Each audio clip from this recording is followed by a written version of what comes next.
We have two seniors this year. Yana Wan, point guard, has been a 4-year player for us, and Taylor Leatherman, who's another 4-year player, is kind of jack of all trades. She'll play some one for us this year, some wing, which is her natural spot, and maybe even some stretch four.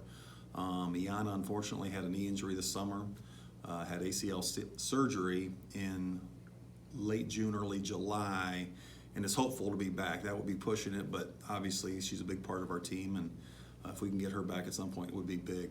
Our other returning Leatherman, we have two juniors. Maggie Long was our sixth man last year. Fantastic worker, very good spot-up shooter, will handle the ball for us in Ayana's absence.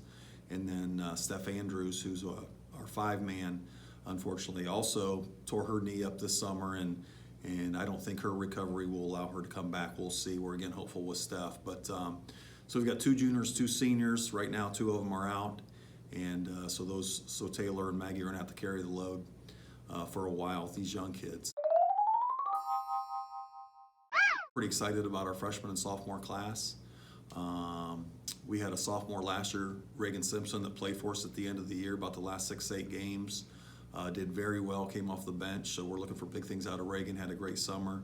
A couple other sophomores Coach Schmelzer had a 22-0 JV team last year, so those kids understand what success is about. So, any given night, we're going to count on those sophomores. Hayden Hassinger, Coach Hassinger over at Medina's daughter, boys coach. Iana's sister, Kisana Wan, another sophomore. Sienna Matheny, Celia Lambert, Allie McCall, Emily Rhodes. I mean, the list goes on with our group of sophomores. Had a great summer. We played them a lot. We played in some of the best competition across the state of Ohio just to get them ready, and we're hoping they're ready to show out a little bit.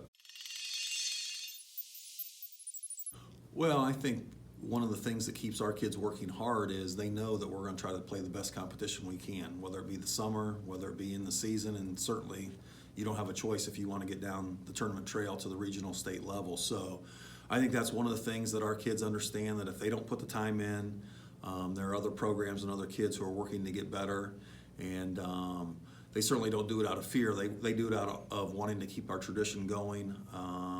They respect the game. They understand what it takes, and I think our kids that came before them have done a great job kind of setting an example, and now it's their turn.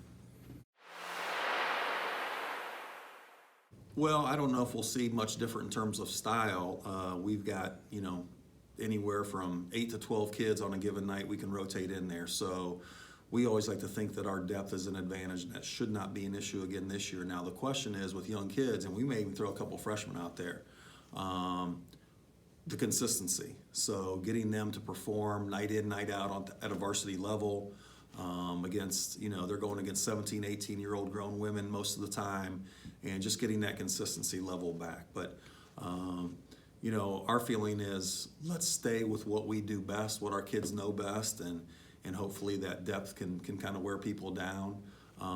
We're not very big this year. We've never been super big, but this year we don't have anyone even approaching 6 foot. So we've got to really pressure the ball in the full court, half court, even more so maybe than we have in the past. And we're just going to be, in some instances, we're learning on the fly. Which I think is kind of exciting as a coach, because these kids, they don't know what they don't know.